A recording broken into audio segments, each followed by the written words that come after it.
when she ripped off her jersey after scoring the winning penalty shootout goal in the 1999 FIFA Women's World Cup final. In 2013, she was named to the all-time best 11 of U.S. women's soccer and was inducted into the National Soccer Hall of Fame. Now, Brandi's path connected with her friend and colleague Marlene when Brandi was on the women's soccer coaching staff at her alma mater, Santa Clara University. Marlene became the assistant athletic director at SCU in 1996 and was given the responsibility of growing and promoting women's soccer among her other duties. Brandi had just returned from the 1996 Atlanta Olympics with a gold medal and soon discovered that even an Olympian needs a boss to keep her on track. But Brandi, now actually they know what I was going to say about them, so they will come up. But Brandi also learned that Marlene was serious about growing women's sports at SCU, and beyond that, they became a partnership that was destined to stay in place for years to come and bring about change. Brandi's fame exploded after the kick in the 1999 Women's World Cup, as did the popularity of U.S. national team and women's soccer in general. At Brandi's invitation, Marlene left her position at Santa Clara to work alongside Brandi, Julie Foudy, Mia Hamm, and the best women's soccer players from around the world in forming the first fully professional women's soccer league in the world. Marlene served as general manager of the Santa Rosa Cyber Rays with Brandi as team captain, and the team won the inaugural championship of women's professional soccer, the first ever played in our country. Absolutely. Brandi and Marlene joined forces along with Julie Foudy in 2005 to found the Bay Area Women's Sports Initiative. The acronym BAWSI is pronounced bossy, which many have said perfectly describes its founders. I didn't say that. Bossy mobilizes the women's sports community to use physical activity to build resilience in vulnerable children. Since 2005, more than 20,000 children have been impacted by more than 5,000 women athletes in 56 elementary schools in the San Francisco Bay Area. Now retired and living in Colorado Springs, we're very fortunate about that, and we feel that at the museum. Marlene's legacy is forever enshrined as a quiet but fierce advocate for girls and women. At a ceremony in Lausanne, Switzerland in 2013, the International Olympic Committee presented her with the Women in Sport Award, not just an award, but for the continent of the Americas for her work in advancing girls and women in sport. A fairly major award.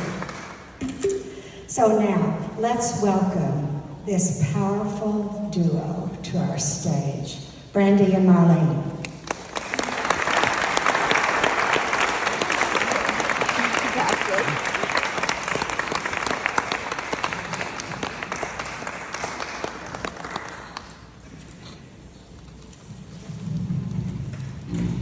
I need to be close to you.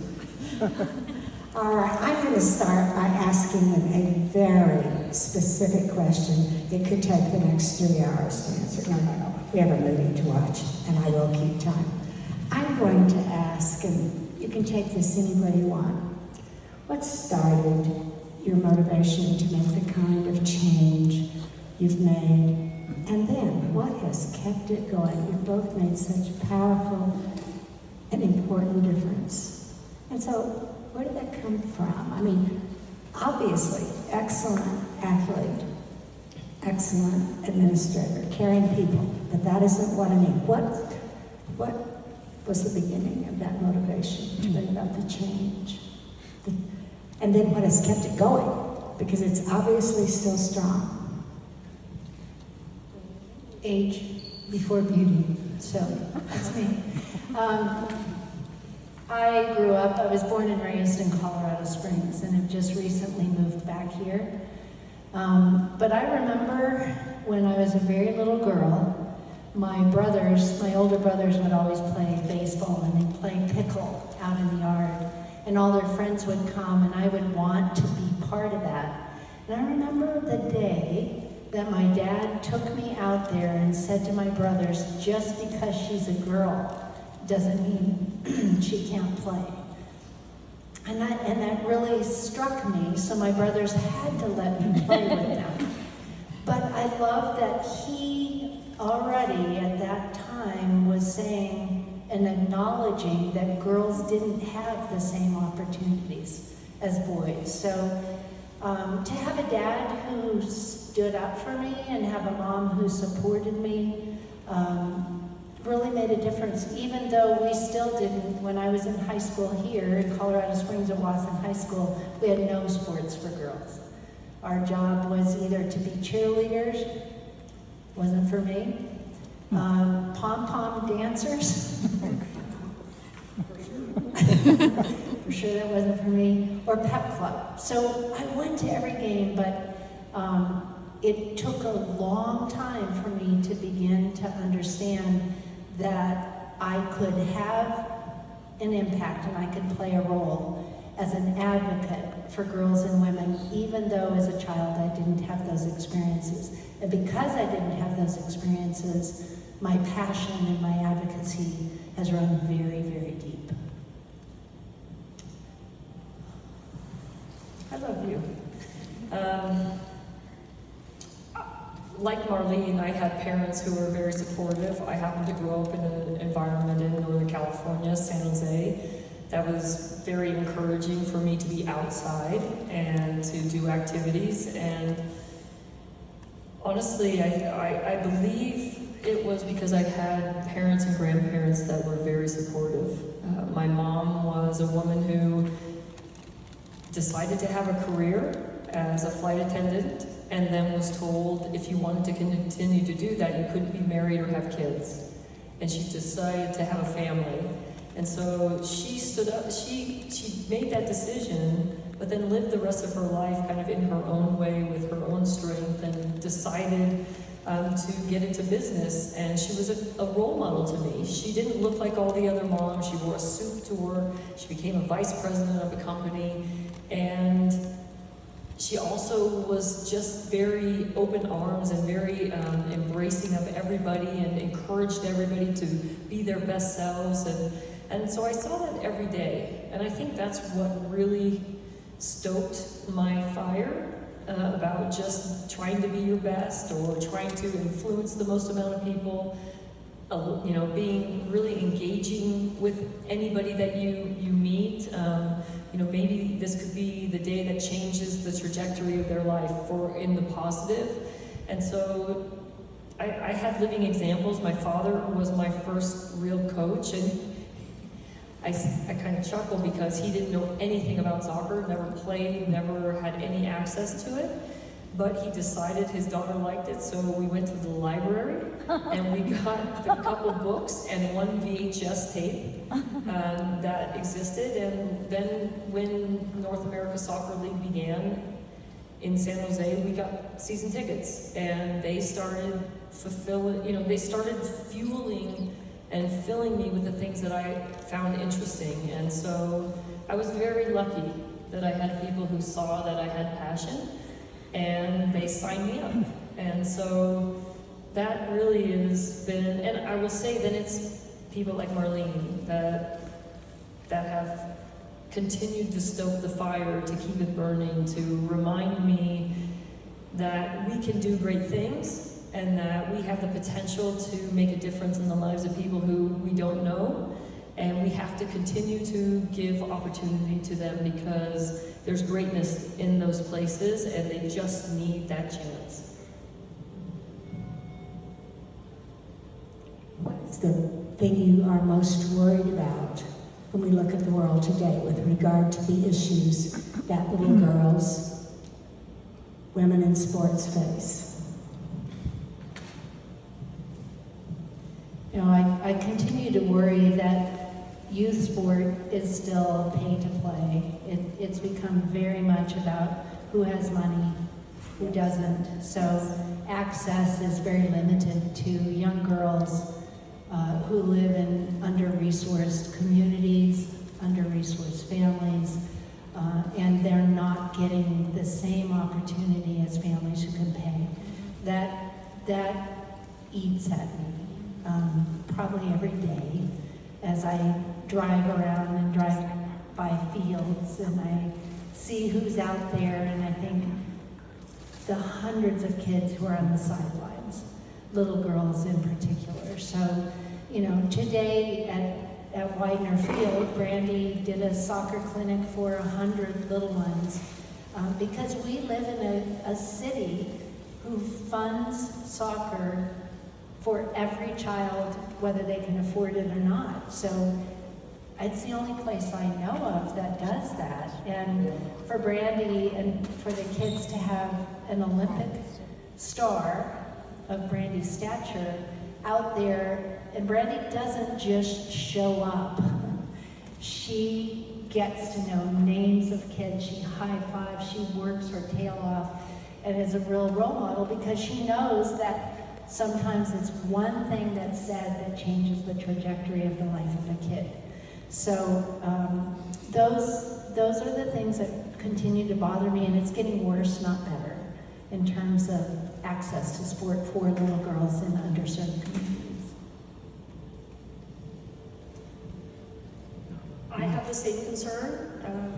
I happen to also coach in an elite club environment, and as a professional player and now as a professional coach, I'm a part of that process, but I also have the ability to and the opportunity to make change within a club and to advocate for scholarship and sponsorship, and for us to look outside of the players who can only pay and make sure that we're including those who can't. And so that is very tedious and arduous work. As much as I would love for it to be free for everybody, and we aspire for that, I think that the small change that I can continue to make every day is chipping away at those who don't have chances to have chances. And so that does get to me, and I think also Marlene and our Bossy Girls program and Bossy Rollers for those who are wheelchair bound or physically or cognitively challenged, or I guess able, giving them playground access and showing them that they belong to the playground just like every other student belongs to the playground, I think is changing the trajectory of their life and their perspective of themselves. And so they now can raise their own voices to advocate for themselves in their elementaries, in their middle schools, and when they matriculate through that program, they now have some power that they didn't have before. So I worry about us being able to fund things like that. Like places like this, we all need the funding and the backing to make sure that people can hear the stories and to understand how powerful sport is and how it does change people's lives. So we have a lot of things to do, as we all know, but Marlene is an amazing example of tireless work and amazing enthusiasm and dedication to women in sports, and so her effort is not lost on me, and therefore it will eternally continue. Soccer, women in soccer have been in the forefront of the pay equity issues for women in sport, and pay equity issues have been around longer than I can remember. Certainly, Marlene and I were talking about this not so very long ago. And there have been recent decisions that have been certainly encouraging about your involvement in those issues over the last several years. I'm really wanting Brandi to talk about this because I have felt that my role in supporting the U.S. women's soccer players has been to be the wind beneath their wings. I have not been on the front lines. My role was just to encourage and make sure that their battle was something that could be sustained and was finally won. But it's been going on for a long, long time. So maybe, Brandi, you tell the history of your story and all of that. Okay. It's a long history, as you said. You know, people talk about this decision that we finally won, and celebration that we've had. And the talk is that this team, this present team, and a few players just recently that have matriculated through the national team were really a big part of this, and they were. But this conversation has been happening for almost 4 decades with the women's national team and these players. And so it's been a slow grind, and honestly, it's been remarkable, the resiliency of the women who have been, I don't want to say fighting, I think it's the women who have been advocating and speaking up for and standing up for and on behalf of. Julie Foudy, Carla Overbeck in particular, as the captains of the U.S. women's national team from back in the 80s and early 90s. You know, we've had many discussions and we've had progress with U.S. soccer. We've also endured times when you just think, how is it possible that this team can be so powerful and so well loved and respected and engaged in, and yet not really being valued by its own group? And so that was those were really difficult times, right? But I will tell you, and this is me, like I think about this all the time and I go back and forth with myself, because I play soccer for nothing, because I love it. But should I play soccer for nothing? No, right? So I have this constant internal battle about, I play because I love sports, I play for the Olympic ideal, and when you walk this museum, you hear the stories and you understand the oaths that the Olympians take and what that means, and to be your best on the day, and that's really what it's about. That's what it's about. I didn't start playing sports because I thought one day I was going to be famous or make a lot of money. I played because of what it gave me, of how it made me feel, the values that it taught me, and how I can engage other people. And then I think, but that means something. And that is impactful for so many, and it deserves the recognition and to be valued. And so when we were in our very early infancy with the U.S. women's national team from those 1980 times, and you were making $5 to $10 a day, you kind of felt lucky. Because you got to play soccer, they sent you to different places, you got to travel, you were with your best friends, and you got money to go to a movie and do your laundry. I mean, it was like, well, what do you need? I mean, honestly, like, as a young person, I was like, this is pretty darn cool. But then, the more you realize that this was a business endeavor on the U.S. soccer side of things, then you understood the disproportionate way that it was being handled. That sponsorship was coming in, yet 85 to 95% was being spent on the boys and men's side.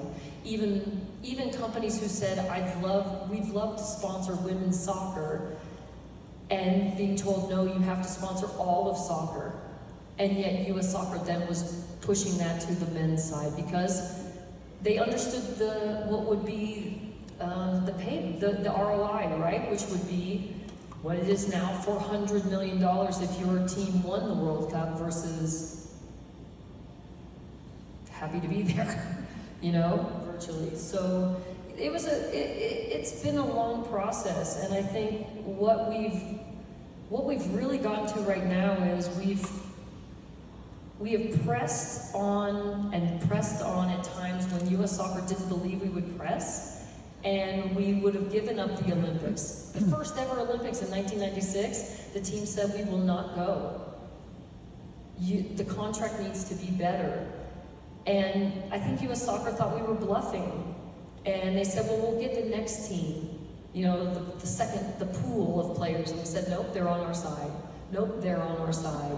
And then they took us seriously, and we came to a better agreement. And so it has been progressively getting better, and the voices of the players, the resiliency of the players, and the understanding of the business side of things and how they function within U.S. Soccer are now known. And we can never go back. And I think that really was the turning or the tipping point to this landmark decision that was made. So it's, you know, the film that we will watch is going to talk about this and go into great detail. But honestly, I think what this film stands upon, what those players stand upon, what I stood upon were the people like the Billie Jean Kings and the Pat Summits and the women, Marlene and others who have been advocating for a longer time than just when it became popular, right? That's to me really the story, is that we have been fighting for this and battling and advocating for decades. And now what we have is we have an organization in U.S. Soccer who now the president of U.S. Soccer is Cindy Parlow-Cohen, who played with us on the women's national team. She was actually like, I became her mom when she came to the national team. I was her roommate, and she was 17 years old, and she grew up with the national team, and now she's leading the way, and she understands what it's like when you have women in positions of power, women in positions of decision-making. Now, who see the big picture, it changes what the conversation can be. And now, with U.S. Soccer sponsorship, now I'm really pleased I have become great friends with some of the folks that are at Visa, and they have really made a difference. Because when a company that's a global name says they want to sponsor your sport, and then they say, only if the money is spent 50-50. And at first U.S. Soccer balked and said, we decide where the money's going, and they said, well, we don't work together. Wow. Yeah. And U.S. Soccer said, okay.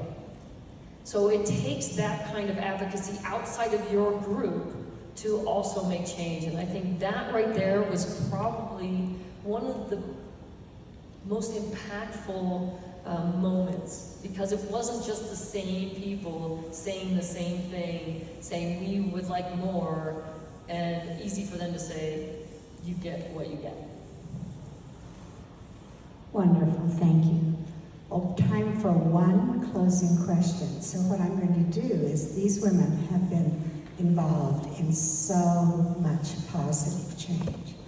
So I'm going to ask them to say what they think the rest of us should do next.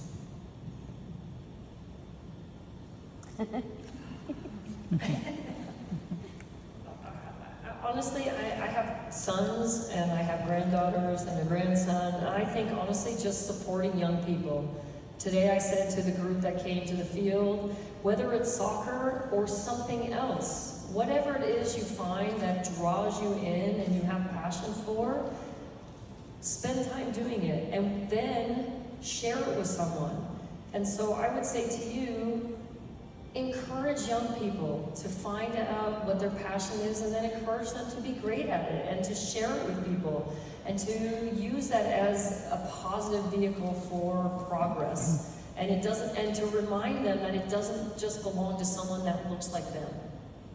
That it can belong to everyone. And I think for me, that's the beauty of soccer.